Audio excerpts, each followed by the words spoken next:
பெருமித வலியும் பாரும் வேலலா கவரையும் சொல்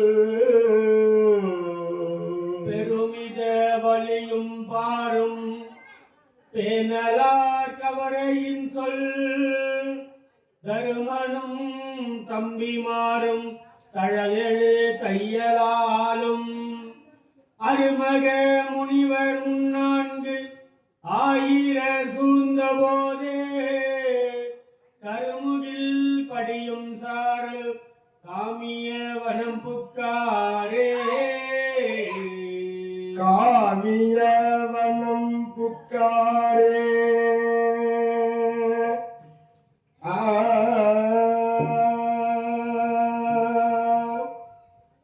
இப்படி 12,000 பிராமணர்கள் பாண்டவர்கள் போய் காடு சேர்ந்த பிறகு பின்தொடர்ந்து சென்றார்களாம். 12,000 பிராமணர்கள் பாண்டவர் பின்தொடர்ந்து சென்றார்கள். காரணம், தர்மமே காடு செல்கிறது. இனிமேல் நமக்கு இந்த அத்தியாவரியில் என்ன வேலை இருக்கிறது? இந்த அதர்மம் தானே தலைவிரித்தாடும், குற்றங்கள் தானே நடக்கும், அநியாய அக்கிரமங்கள் நடக்கும். இந்த அத்தியாவரியிலே இனி வாழ முடியாது என்று தர்மமே காடு செல்கிறதே என்று 12,000 பிராமணர்கள் பின்தொடர்ந்து சென்றார்களாம். அத்தனை பேரையும் பார்த்தார் தர்மராஜா. பாண்டவர்களே, நீங்களே காடு சென்று வனவாச வாழ்க்கையை வாழ்கிற பொழுது நாங்கள் எல்லாம் அந்த நாட்டிலே இருக்கணுமா? வேண்டாம். எல்லா நாட்டு அரசர்களும் தர்மராஜா கானகம் சென்றிருக்கின்றார் என்று குதிரை மேலே, ஒட்டகத்து மேலே, யானை மீது, தேர் மீது வரிசையா வருகிறார்களா கானகத்திற்கு? இனிமேல நாம இந்த அமைதியான ஆட்சியிலே வாழ முடியாது, காடே சென்று விடலாம் என்று எல்லா அரசர்களும் முடிவெடுக்கிறார்களாம். பாருங்க, தர்மராஜாவிற்காக. அப்ப முதல்ல வந்த அரசன் பாஞ்சால மன்னன். அவர்தான் முதல்ல வருகிறார். துருவனும் திட்ட தூய்மனும் சோமக நிருபர் ஆனவர் யாவரும். துருவனும் திட்ட தூய்மனும் சோமக நிருபர் ஆனவர் யாவரும் என்னுடன் விரவு தானை விராடனும் சுற்றமும் மறுவின அவ்வனத்து இருந்தோரையே. மறுவினர் அவ்வனத்து இருந்தோரையே.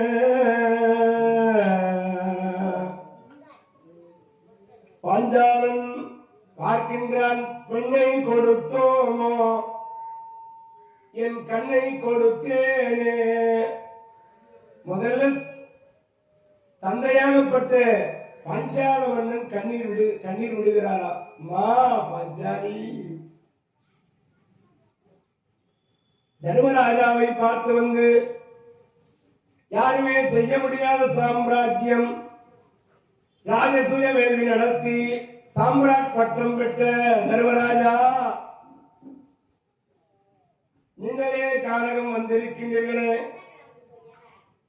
நான் உங்களை இப்படியா பார்க்கணும்? மாமா, என்ன நடந்து விட்டது? ஏன் வருந்துகிறீர்கள்? என்ன ஆகிவிட்டது? செல்வத்தை கண்டு என் சகோதரன் விரும்பினான். கொஞ்ச காலம் அவன் வைத்திருக்கட்டுமே என்று அவனிடத்தை விட்டு வந்திருக்கிறேன். 13 ஆண்டு காலம் கழித்து திரும்ப தரப்போகின்றான். ஏன் வருந்துகின்றீர்கள்? வருந்தார்கள். ஆறுதல் பேச வந்த பாஞ்சால மன்னனுக்கு தர்மராஜா ஆறுதல் சொல்றாரப்பா. எப்பேற்பட்ட உள்ளம் பாருங்க. திட்டத்தொழிலன் கொதித்தெழுந்து பேசுகிறானாம். கோபப்படுகிறான். சூதுக்குள் சூது வைத்திருக்கின்றான். அந்த கௌரவர்களை விடக்கூடாது, நானே சென்று போர் செய்து அவர்களை வென்று இந்த ராஜ்யத்தை கொண்டு வந்து தர்மராஜாவின் பாதார விந்தங்களிலே நான் கொண்டு வந்து வைக்கின்றேன் என்று திட்டத்துய்மன் பேசுகின்றான். தங்கைக்கு துன்பம் என்றால் மனம் தாங்குவா? கொதித்தெழுந்து பேசுகின்றான்.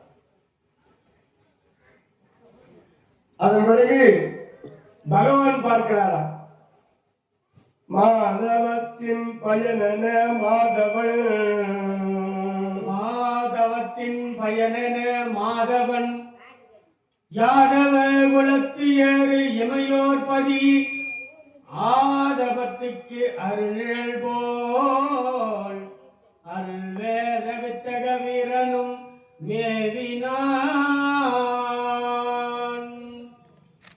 பகவான் சிந்தித்து பார்த்தார். இத்தனை அரசர்கள் வந்திருக்கிறார்கள், 12,000 பிராமணர்கள் வந்திருக்கின்றார்கள். தருவா காரகத்திலே நீங்கள் 6 பேர் உணவருந்துவதே கஷ்டம். நீங்கள் இருப்பதே காரகத்துல கஷ்டம். 12,000 பிராமணர்களுக்கு ஒருவேளை சாப்பாடு எப்படி கொடுப்பாய்?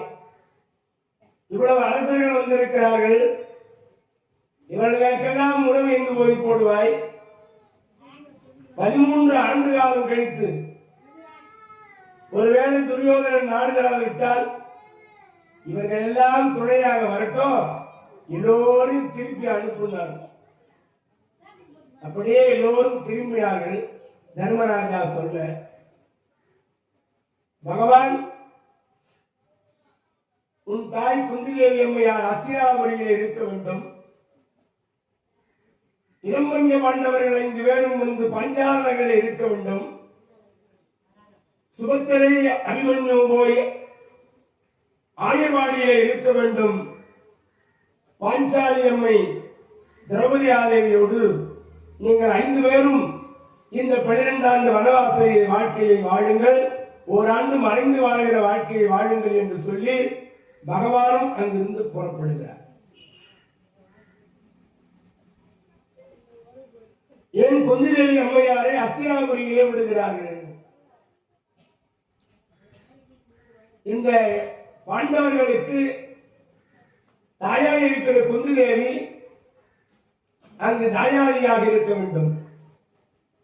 12 ஆண்டு ஒரு வீட்டிலே இல்லாமல் விட்டுவிட்டால் அந்த வீடு அவர்களுக்கு சொந்தமாகாது. வாடகை இருப்பவர்கள் 12 ஆண்டு ஒரு வீட்டிலே இருந்தால் அந்த வீட்டுக்கு உரிமை கொண்டாடலாம். அதனால்தான் குந்திதேவி அம்மையாரை அஸ்தினாபுரியிலே தங்க வைத்து பாஞ்சாலி அம்மையோடு நீங்கள் 5 ராஜாக்கள் வனவாச வாழ்க்கைக்கு செல்லுங்கள் என்று பகவான் அங்கு திருவாயில் மலர்ந்தருளினார். இப்படி எல்லோரும் அவரவர்கள் புறப்பட்டார்கள். முதல் நாள் அந்த வனத்திலே பாண்டவர்கள் தங்குகிறார்கள். என்ன நடக்கிறதா?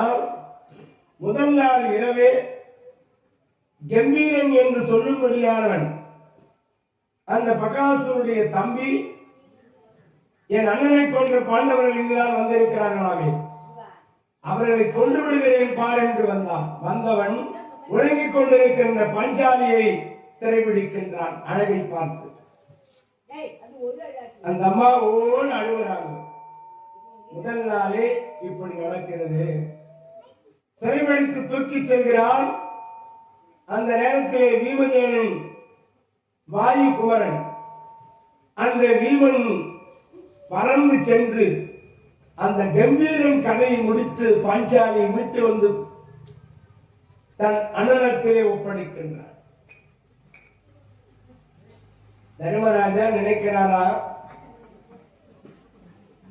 முதல் நாள் இரவே இத்தனை துன்பம், இன்னும் 13 ஆண்டுகள் நாம் எப்படி இந்த காரக வாழ்க்கையை வாழ்ந்து முடிப்பது அதோ என்று வருந்தினார். பொழுது விடிந்தது. இங்கு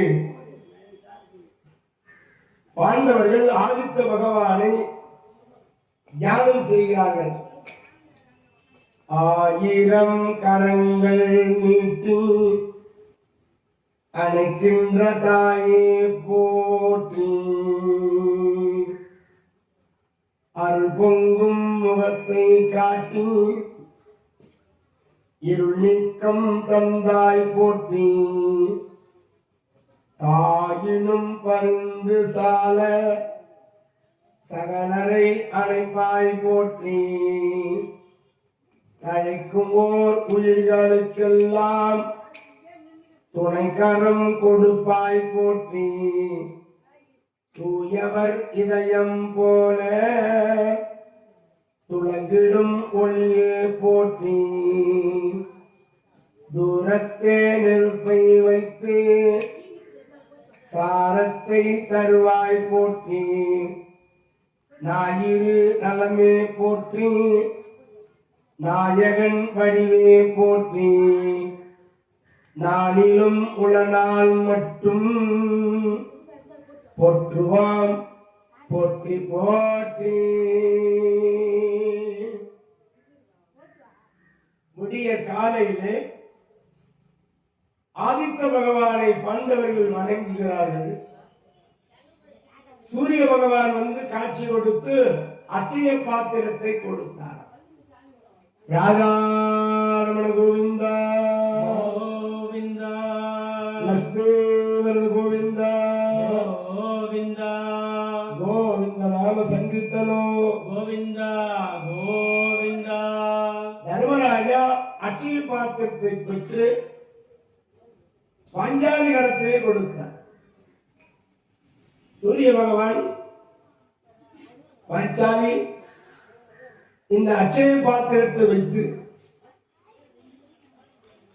பொழுது விடிந்து 6 மணியிலே இருந்து பகல் உச்சி பொழுது 12 மணி வரைக்கும் இந்த அட்சய பாத்திரத்திலே எத்தனை கோடி பேர் வந்தாலும் உணவு கொடுக்கலாம்.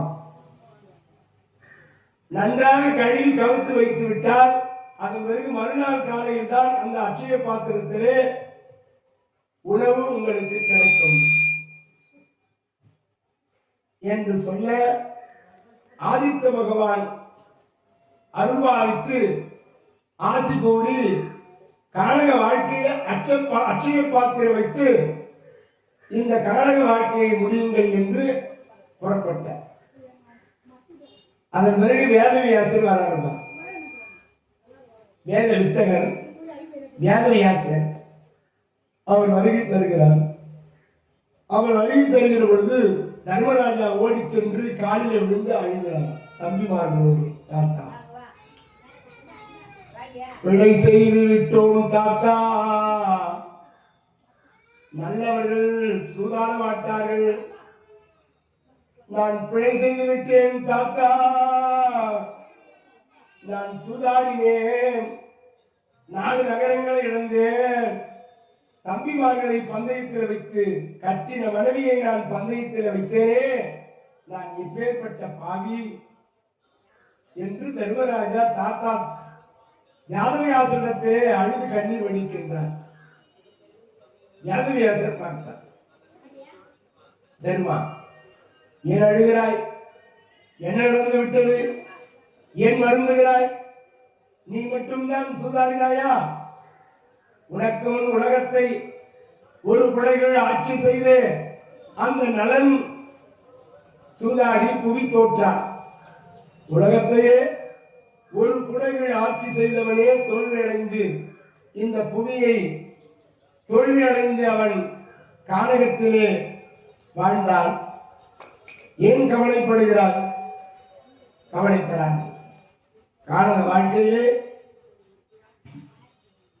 இந்த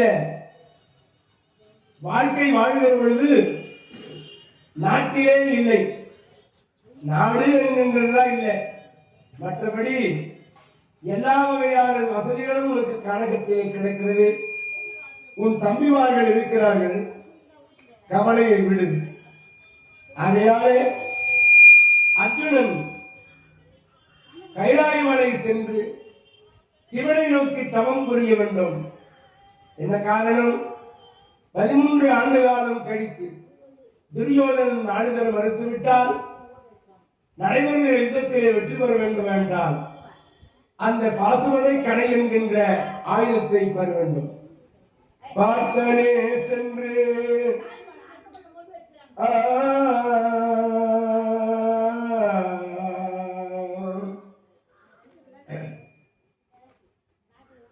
தோத்திரம் மான தெய்வ சுருதிகள் யாவும் நான்காம் கோத்தவன் பின்னும் சொல்வான் குன்றவெல்லவன்பால் இன்று பார்த்தனே சென்று பாசுபரக்கனை வாங்கி நல்லால் ஆத்த பைங்கழலாய் எய்தாது அரும்பகை முடித்தல் என்றார். சென்று பாசுபதை கனை வாங்கின் அல்லால் ஆத்த பைங்கழலாய் எய்தாது அரும்பகை முடித்தல் என்றான். அர்ஜுனனே என்று ஏகாரம் போட்டு சொன்னார். இந்த வாய்ப்பு நமக்கு கிடைத்தது என்று அர்ஜுனன் கைலாய மலைக்கு தவம் செய்வதற்கான வாய்ப்பு நமக்கு கிடைத்தது என்று புறப்பட தயாராகிட்டான். அர்ஜுனன் முறைப்படி அவன் சடபுரத்தை விபூதிகளை பூசிக்கொண்டு தயாராகிவிட்டான். தன் அண்ணனை வந்து வணங்குகின்றான். அண்ணா, நான் புறப்படுகிறேன் அண்ணா, எனக்கு அந்த வாய்ப்பு கிடைத்திருக்கிறதா என்று அந்த அர்ஜுனனாக விளங்கக்கூடியவர் தவ கோலத்தோடு கைலாய மலைக்கு புறப்படுகிறார். மரமுறி உடையன் சென்னி வகுத்த செஞ்சடையன் தூணி தரமுடன் அங்கு இந்த தனுவினன் தவத்தின் மேலே புரிதரு மனத்தன் எல்லா புண்ணியங்களுக்கும் தானே உரை பெரு தசரதன் தன் மகனலாது ஓமையில்லா. தசரதன் தன் மகனல்லாது ஓமையல்லால். தசரதன் மகன் ராமன். ராமன் எப்படி விஸ்வாமித்திரனோடு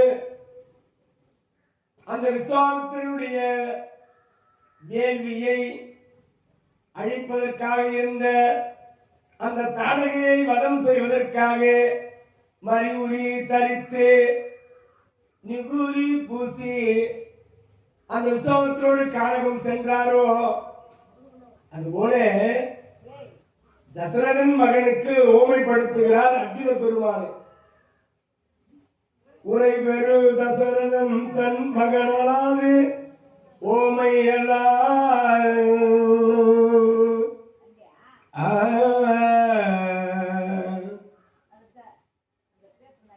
நெற்றி நிறைய விபூதி, நெற்றி நிறைய விபூதி பூசுறாங்க.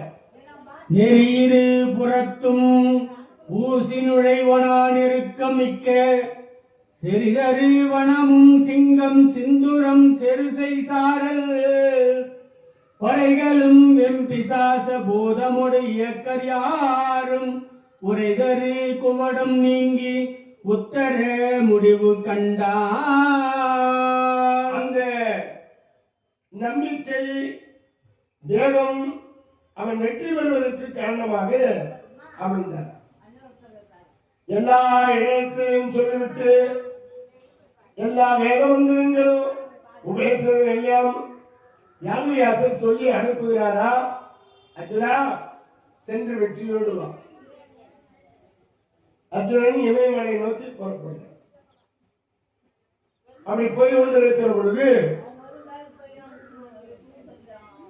பார்க்கிற துறவிகள் எல்லாம் யாரோ ஒரு துறவி சாமியார் இவ்வளவு தவக்கோணத்தோடு வருகிறாரே என்று ஆச்சரியமாக பார்க்கின்றனர். போகிற இடமெல்லாம் பார்த்து கொண்டு போகிறாரா அர்ஜுன பெருமான். தவம் செய்கிறவர்கள் நீரிலே நின்று கொண்டு அமர்ந்து கொண்டு நெருப்பிலே நின்று கொண்டு அமர்ந்து கொண்டு மரத்திலே தொங்கிக் கொண்டு வவ்வாலை போலே தொங்கிக் கொண்டு தவத்தை செய்து கொண்டிருக்கிறார்கள். அர்ஜுன பெருமாள் எது கடினமான தவமோ அந்த தவத்தை செய்தால் இறைவன் எவ்வளவு வேகமாக வந்து நம் பார்வைக்கு காட்சி கொடுப்பார் என்று அந்த தவத்தை மேற்கொள்வதற்கு சிந்திக்கிறார். இமயமலை சார்பை அடைந்தால் அங்கு ஒரு இடத்தை தேர்வு செய்கிறான். அந்த அர்ஜுனன் முதலே சக்தி வடிவாக இருக்கிற ஆதிபரா சக்தியை வணங்குகின்றான். பராசக்தி அம்மா, என் அப்பன் என்னை காண்பதற்கு எப்பொழுது வருவானோ, நீதான் என் உடன் இருந்து அருள் புரிய வேண்டும் என்று அகில உலக ஜெகன்மாதா லோகநாயகி பிரம்மாண்ட நாயகி என் அப்பன் சிவபெருமான் எப்பொழுது என்னை காண வருவானோ நீதான் எனக்கு அருள் புரிய வேண்டும் என்று அந்த பராசக்தி தாயை வணங்குகின்றானா. அறம் காத்த தேவியே, அறம் காத்த தேவியே, உளம் காத்த தேவியே, நல்லறிவில் உருவமான ஜோதியே, கண் பார்த்தருள்வாயே அன்னையே. அறம் காத்த தேவியே, குளம் காத்த தேவமான ஜோதியே, கண் பார்த்தருள்வாயே அன்னையே அன்னையே. அறம் காத்த தேவியே, குளம் காத்த தேவியே, நல் அறிவில் உருவமான ஜோதியே, கண் பார்த்தருள்வாயே அன்னையே என் அன்னையே. ஏ மாதா என் தாயே, உன் பாதம் நம்பினம்மா. ஏ மாதா என் தாயே, உன் பாதம் நம்பினேனம்மா. சத்தியமே லட்சியமாய் சேவை செய்யவே பராசக்தியே நீ வரம் தா, பராசக்தியே நீ வரம் தா. அறம் காத்த தேவியே, குளம் காத்த தேவியே, அன்பில் உருவமான ஜோதியே, கண் பார்த்தருள்வாயே அன்னையே என் அன்னையே. துன்பம் இல்லாமல் எல்லோரும் துன்பம் இல்லாமல் எல்லோர் மனோ ஒன்று கூடி இன்பம் கொண்டாடும். இந்த மனித கொடுமை நீங்கவே, மனித வாழ்வில் இன்பம் காணவே.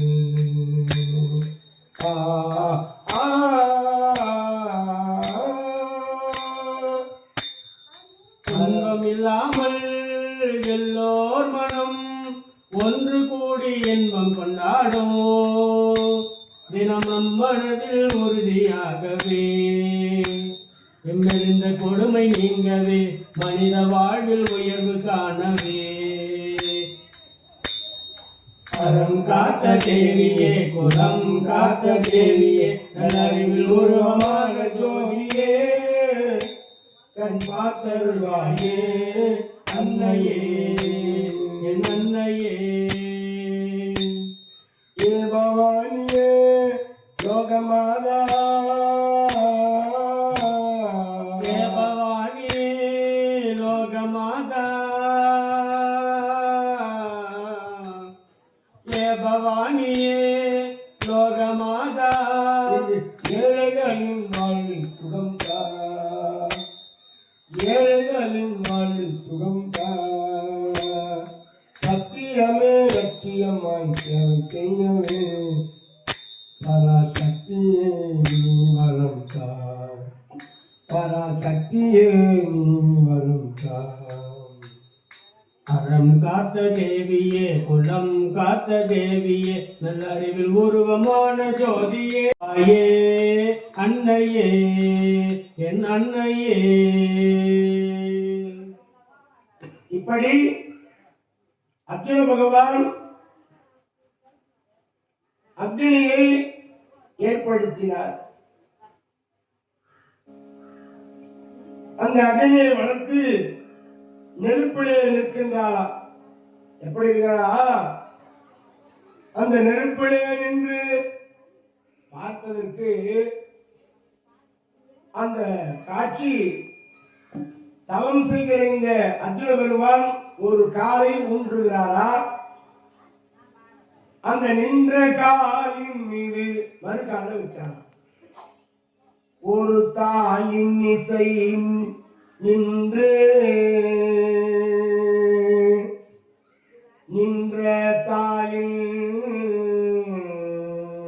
ஒரு தாளின் மிசை நின்று நின்ற தாளின் ஒருவின் மேல் ஒரு தாளை ஊன்றி ஒன்றும் கருதாமல் மனமடக்கி விசும்பில் ஓடும் கதிரவனை கவர்வான் போல் கரங்கள் நீட்டி இரு தாரை நெடுந்தடங்கன் இமையாது ஓராயிரம் கதிரும் தாமரை போது என்ன நோக்கி நிருதாதியரில் மனுவாய் தவம் செய்வாரில் நிகரிவனுக்கு ஆர்வல் என நிலை பெற்றானே. நிலை பெற்றானே. இரண்டு கரங்களையும் மேலே உயர்த்தி ஒரு காலை தலையிலே வைத்து நின்ற காலின் மேல் இன்னொரு காலை வைத்து மேலே இரண்டு கரங்களையும் நீட்டி சூரியனை கவர்வான் போலே இந்த அர்ஜுனன் செய்கிற தவக்காட்சி அப்படி இருக்கிறது. தேவர்கள் பார்க்கின்றார்கள். இறைவன் சிவபெருமானுக்கு என்ன துன்பம் வந்ததோ,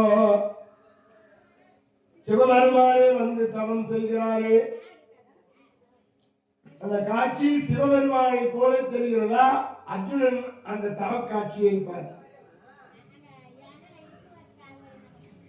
அடேயப்பா 16 இடங்களிலே முறைப்படி விபூதி பூசிக்கொண்டிருக்கின்றான்.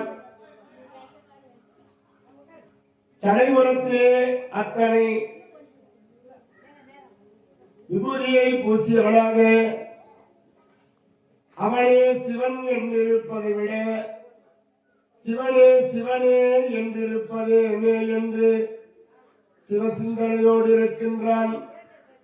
அவன் சிந்தையிலே சிவன் மேல் கொண்ட அன்பினாலே தவக்கோலத்தை பார்க்கிற பொழுது சிவனே போல் தெரிகிறது.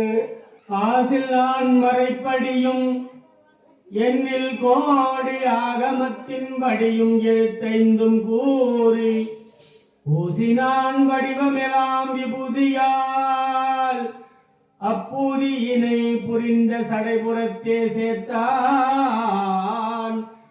பேசினால பொறுப்பின் சிகரம் மேவும் சிவன் இவனே போலும் என தேவரெல்லாம் பேசினார். வரிசிலை கை விசயன் பூண்ட பெருந்தவத்தின் நிலை சிலர்க்கு பேசலாமோ?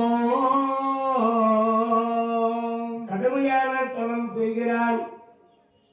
இடத்திலே மனம் அடக்குகின்றானா? மனம் அடக்குவது என்பது சாதாரண விஷயம் கிடையாது. மனத்தை அடக்க முடியாது. அது ஆசைப்பட்டுக்கிட்டே இருக்கும். வண்டி வாங்கலாமா? 2 வீலரு? இல்ல கார் வாங்கிடலாம். கார் வாங்கலாமா? இல்ல இடம் வாங்கிடலாம். இடம் வாங்கிடலாமா? இல்ல வேண்டாம் கல்யாணம் பண்ணிடலாம்.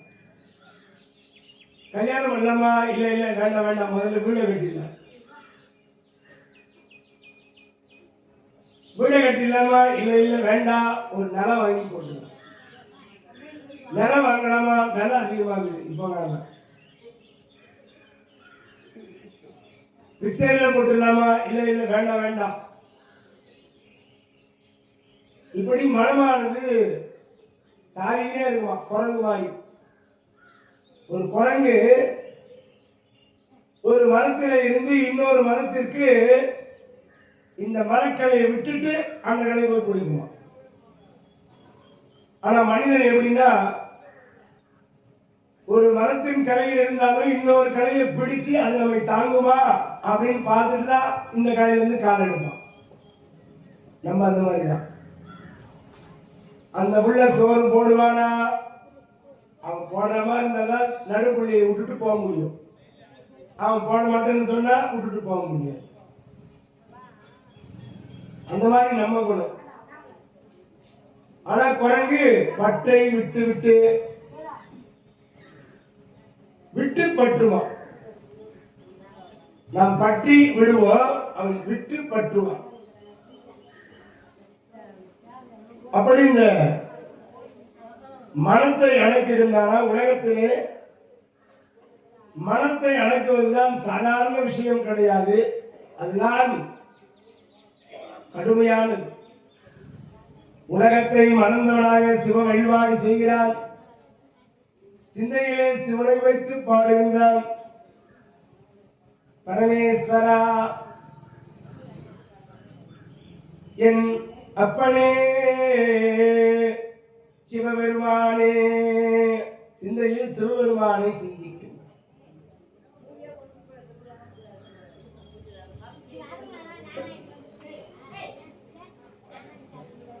என்னாருடைய சிவனே போற்றி, இந்நாட்டவர்க்கும் இறைவா போற்றி, ஏகம்பத்துறை இருந்தாய் போற்றி, பாகம் பெண்ணொரு வானாய் போற்றி, கண்ணாரமுத கடலே போற்றி, காவாய் கனக திரளே போற்றி, கைலை மலையானே போற்றி போற்றி,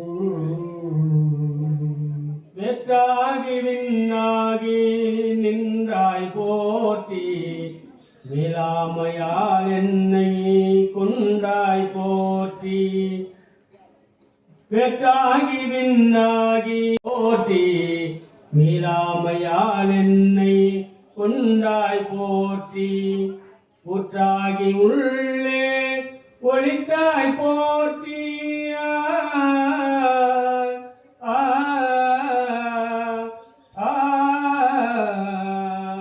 ஊற்றாகி உள்ளே ஒளித்தாய் போற்றி, ஓவாத சத்தத்து ஒளியே போற்றி, ஓவாத சத்தத்து ஒளியே போற்றி, அண்ணாமலையானே எங்கள் அன்பில் கலந்தோனே, அண்ணாமலையானே எங்கள் அன்பில் கலந்தோனே, அண்ணாமுலை நாதா எங்கள் உள்ளம் நிறைந்தோனே, அண்ணாமுலை நாதா எங்கள் உள்ளம் நிறைந்தோனே, காற்றாகி எங்கும் கலந்தாய் போற்றி, கையிலை மலையானே போற்றி போற்றி, காற்றாகி எங்கும் கலந்தாய் போற்றி, கையிலை மலையானே போற்றி போற்றி, அண்ணாமலையானே எங்கள் அன்பில் கலந்தோனே, அண்ணாமலையானே எங்கள் அன்பில் கலந்தோனே, அண்ணாமுலை நாதா எங்கள் உள்ளம் நிறைந்தோனே, அண்ணாமுலை நாதா எங்கள் உள்ளம் நிறைந்தோனே. உள்ளத்திலே சிவசிந்தனையாக அத்துண வருவான் தவத்தை மேற்கொண்டிருக்கின்றான். அந்த காட்சியை பார்ப்பதற்கு எப்படி இருக்கிறதா?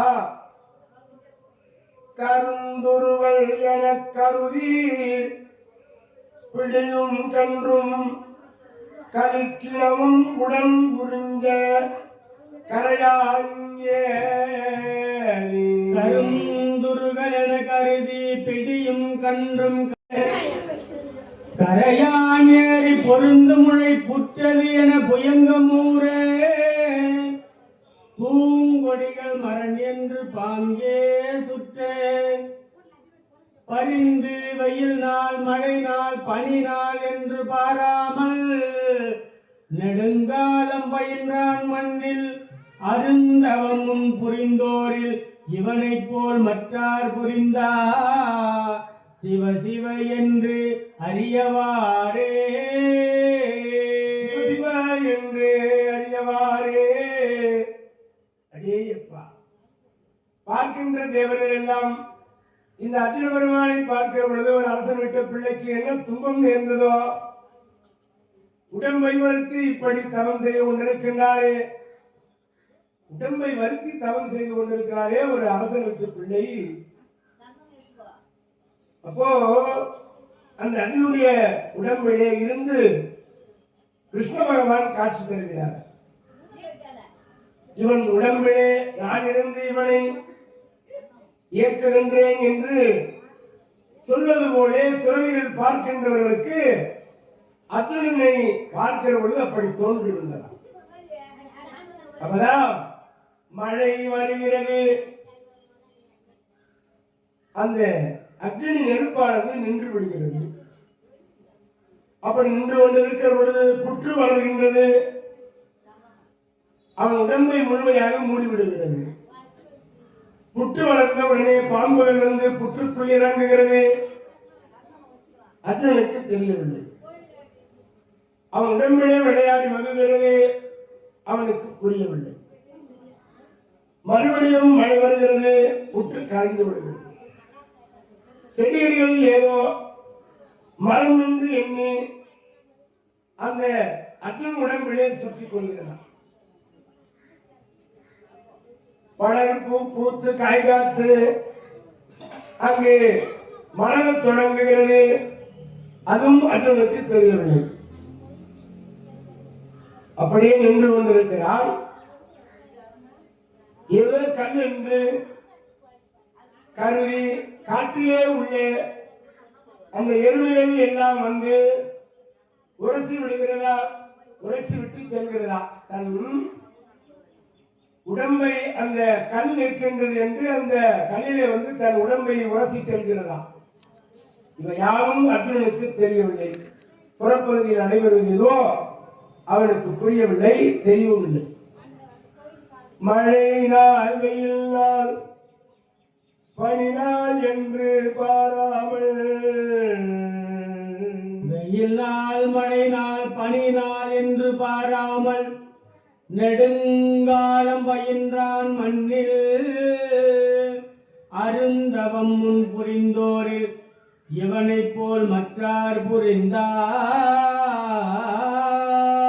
இவனைப் போல் மற்றவர் யார் புரிந்தார்? மழை வருகிறது, வெயில் வருகிறது, இரவு வருகிறது, பகல் வருகிறது, புயல் வருகிறது, பனி வருகிறது. பல துன்பங்கள் எத்தனை வந்தாலும், அத்தனை துன்பங்களே இருந்தாலும், எத்தனை துன்பங்கள் மாறுபாடுகள் நடந்தாலும் ஏற்பட்டாலும் உடல்தான் மாறுகின்றதே தவிர அதனுடைய உள்ளம் எல்லாம் சிவன் சிந்தனையாகவே இருக்கிறது. இந்த பக்தி பாருங்கள். காலையில் எழுந்தால் கண் விழிப்பாடு, காலையில் எழுந்தால் விழிப்பாடு, அதன் பிறகு குளிப்பாடு, அதன் பிறகு வழிபாடு, தெய்வத்தை வழிபாடு செய்யணும். பிறகு சாப்பாடு, அதன் பிறகு வேலைக்கு புறப்பாடு, அது மேல நடக்கிறது எல்லாம் அவன் பாடு. எல்லாம் நடக்கிறது அவன் பாடு. அர்ஜுனனுடைய உடம்பு மாறுபடுகிறது.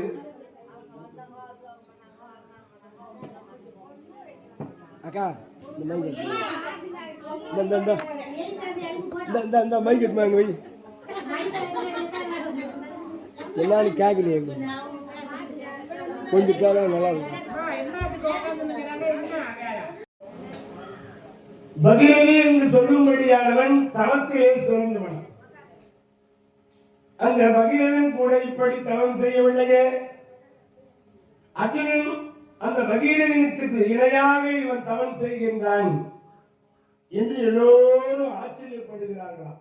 பகீரதனே முதலான எண்ணில் கோடி பார்த்தி வரும் தவம் புரிந்தான். பைம்பொன்மேனி இகலவுணர் முதலான ககனவாணர் எத்தனை பேர் தவம் புரிந்தார். இமையோர் ஏத்தும் மகபதிரன் மதலை இவன் எழுத விடாது. வனப்பினுக்கு வரிசிலை கை மதவேல் ஒவ்வான் சகல கலைகளுக்கும் இவன்தானே. இங்கன் தவம் புரிய நினைப்பதே சார்ந்த பாவம். சகல கலைகளுக்கும் இவன்தானே. இங்கனோ தவம் புரிய நினைப்பதே சார்ந்த பாவம். இந்த அர்ஜுனன் செய்கின்ற தவத்தை பார்க்கின்ற இந்த நிகழ்வு காற்று தீ போல எல்லா உலகத்துக்கும் போதான். எப்பா அர்ஜுனன் கைலாய மலையில தவம் பண்றானவே, சிறப்பாக பண்றானவே, அவனை போல யாருமே தவம் பண்ணலையாமே ஆச்சரியப்படுறாங்கப்பா.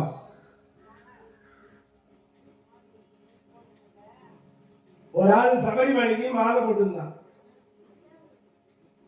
கார்த்திகை மாதம் 48 நாள் மாலை போடலாம். சரி, ஏண்டா நீ வருஷம் முழுதா மாலை போட்டுக்கிறன்னு கேட்டேன் நான்.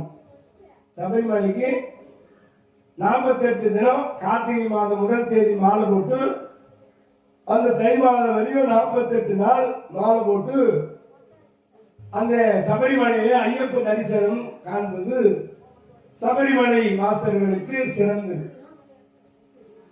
இவன் 48 நாள் மாலை போடலாம். சரி, 365 நாளுமே சபரிமலை மாலை போட்டுக்கிறான். நான் போய் என்னடான்னு கேட்டேன். என்னடா 365 நாள் மாலை போட்டுக்கிறேன், அப்பதான் என் முன்னாடி என்ன சாமின்னு கூப்பிடுறா,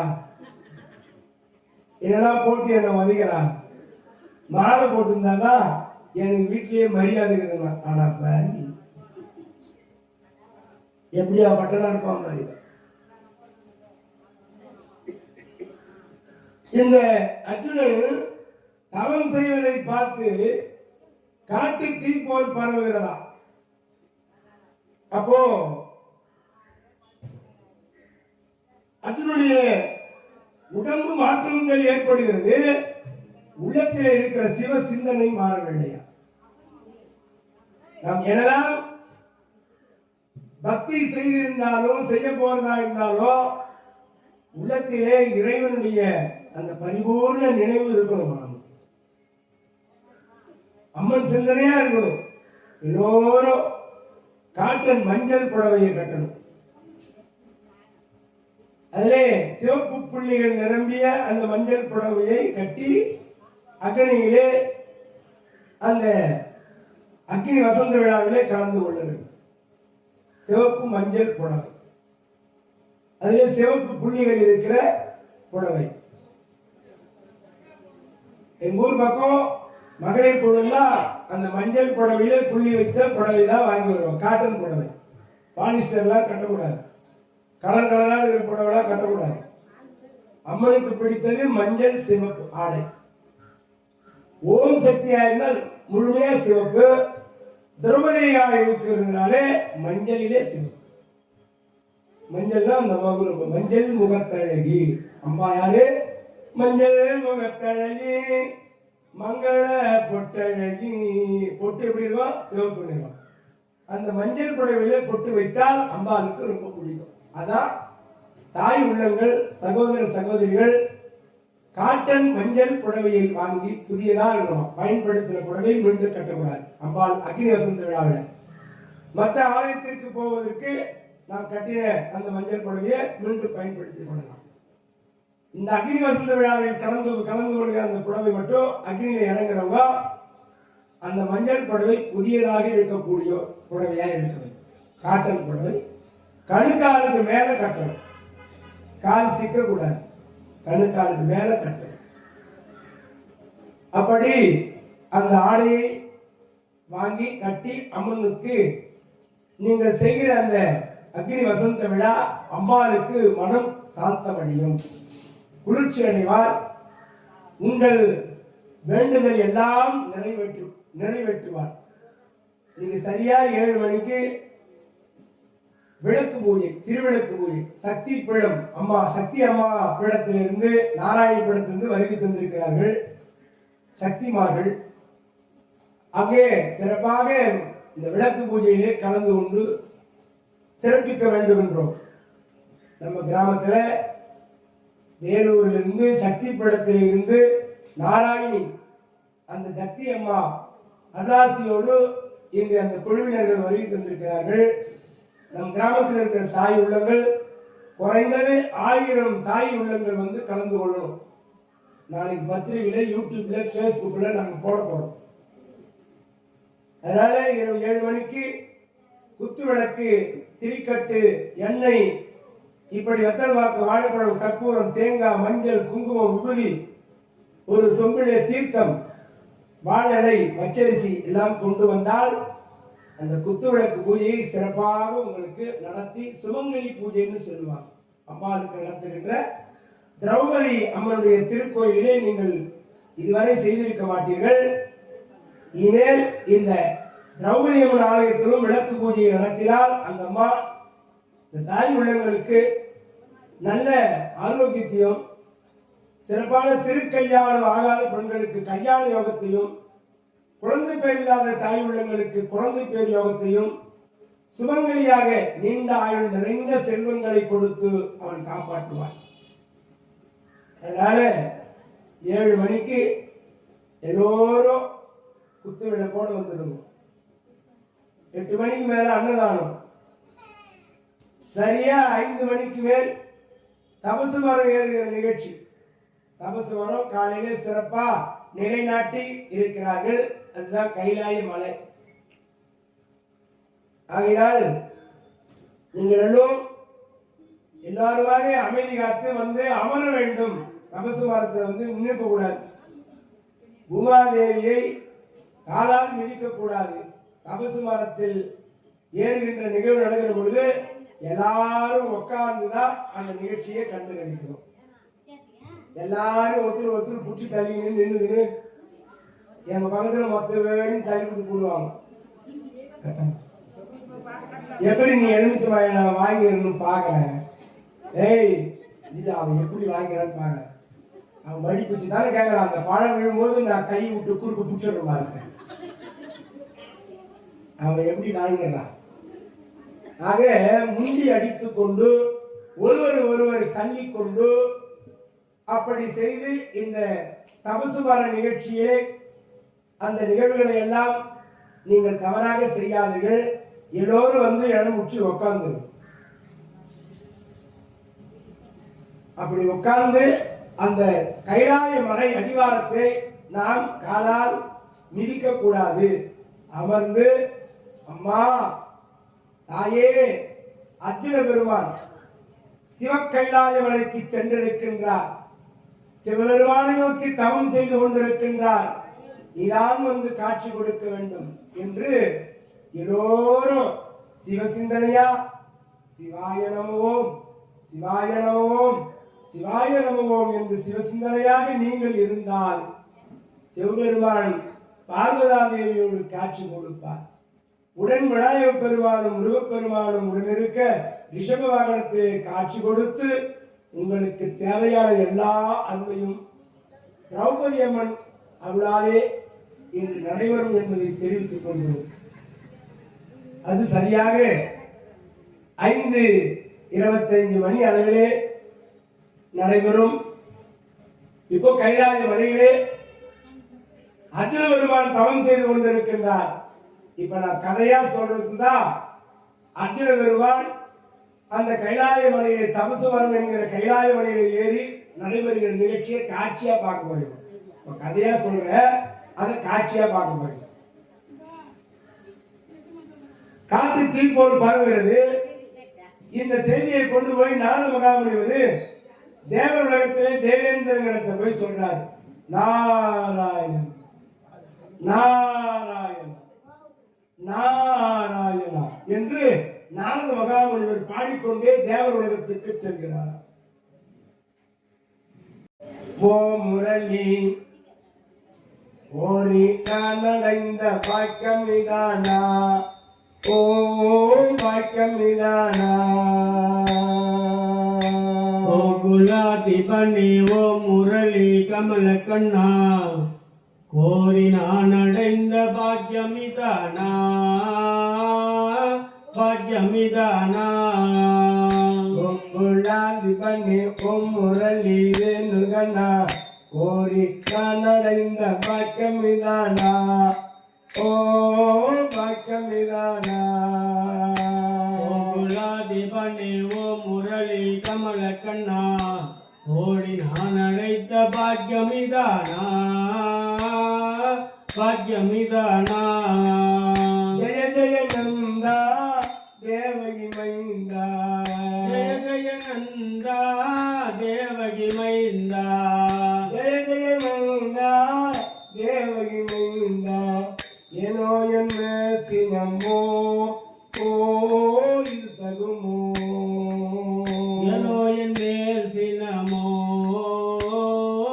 இது தகுமோ கோகுலாதிபனே ஓ முரளி கமல கண்ணா கோரி நான் அடைந்த பாக்கியமிதானா பாக்கியமிதானா மகிமுகனானா மனமிறங்கானா மனமிறங்காதா மதிமுகநாதா மகிமுகனானா மனமிறங்கானா ಏನೋ என்ன சினமோ ஓ இது தகுமோ ಏನೋ என் மேல் சினமோ இது தகுமோ கோகுலாதிபனே ஓம் முரளி கமல கண்ணா கோரி கானடைந்த பாக்கியமிதானா ஓ பாக்கியமிதானா கோகுலாதிபனே ஓ முரளி கமல கண்ணா ஓ பாக்கியமிதானா ஞான மகாமுனிவர் தேவனிடத்திலே தேவேந்திரனிடத்திலே சென்று இந்த நிகழ்ச்சி நடந்து கொண்டிருக்கிறது அந்த செய்தியை போய் அங்கு தேவேந்திரனத்தை சொல்லுங்கள். அதே போல நாரத மகாமுனிவர் அத்தியாபுரிக்கு வந்து துரியோதனத்திலையும் இந்த செய்தியை சொல்லுகிறார். அந்த துரியோதனன் நினைக்கிறான், அந்தோ நாரத மகாமுனிவரை வர வேண்டும், அமர வைத்தால் வந்த நிகழ்ச்சியை சொல்லுங்கள். துரியோதனா கைலாய மலையிலே அர்ஜுனன் தவம் செய்து கொண்டிருக்கின்றான். சிவபெருமான் காற்று வந்து பாசுவத கணையை தருவார் என்றால் நீ வெற்றி பெற முடியாது என்று அந்த துரியோதனத்தை போய் நாரத மகாமுனிவர் கழகத்தை ஏற்படுத்தி விட்டார். இப்படி சொன்னதினாலே துரியோதனன் மாமா என் சகுனி மாமா என்று அந்த மாமனை போய் சந்திக்கின்றான். இங்கு தவம் செய்து கொண்டிருக்கிறார் அர்ஜுன பெருமான். இந்த நிகழ்வு தேவேந்திரன் கேட்டுணர்ந்து அவன் தவத்தை கலைப்பதற்காக யார் எங்கு தவம் செய்தாலும் தேவேந்திரன் அந்த தவத்தை கலைப்பது அவனுடைய வேலை. என் மகனா தவம் செய்கிறான் அர்ஜுனன், இருந்தாலும் அவன் தவத்தை கலைக்க வேண்டும் என்று பிரம்மா, ஊர்வசி, மேனகை, திலோத்தமை இந்த 4 பேரை தேவேந்திரன் அனுப்புகிறான் தவத்தை கலைப்பதற்காக. அர்ஜுன பெருமானுடைய தவத்தை கலைக்க பிரம்மா, ஊர்வசி, மேனகை, திலோத்தமை இந்த 4 பெண்களும் வருகின்றார்களாம். நாட்டிய பெண்கள், அழகே வடிவாக இருக்கின்றவர்கள், அழகான பட்டு ஆடைகளை உடுத்தி வாசனை திரவியங்களை மேலே போட்டுக்கொண்டு உடம்பெல்லாம் அந்த நறுமண பொருட்களை பூசிக்கொண்டு மன்மதனை துணையாக அழைத்து வருகிறார்களாம். மன்மதனை துணையாக அழைச்சி வராங்க. எங்கே? இமய மலையிலே அந்த அர்ஜுனன் தவம் செய்து கொண்டு இருக்கின்ற இடத்திற்கு வருகிறார். வந்து பார்த்தார் அடே அப்பா, அந்த அத்திர பெருமானை பார்க்கிற பொழுது சிவபெருமானையே பார்க்கிறது போல இருக்கிறதா. இந்த நாட்டிய பெண்கள் தவத்தை கலைப்பதற்காக அருகிலே இருக்கின்ற நீரோடையிலே நீராடி அத்திர பெருமானத்தில் வந்து ஆடி பாடி மகிழ்கின்றார்களா. அகரமும் ஆகி அதிபனும் ஆகி அதிகமும் ஆகி அகமாகி அயனனவாகி அரியனவாகி அரணனவாகி அவர் மேலாய் அகரமும் ஆகி அதிபனும் ஆகி அதிகமும் ஆகி அகமாகி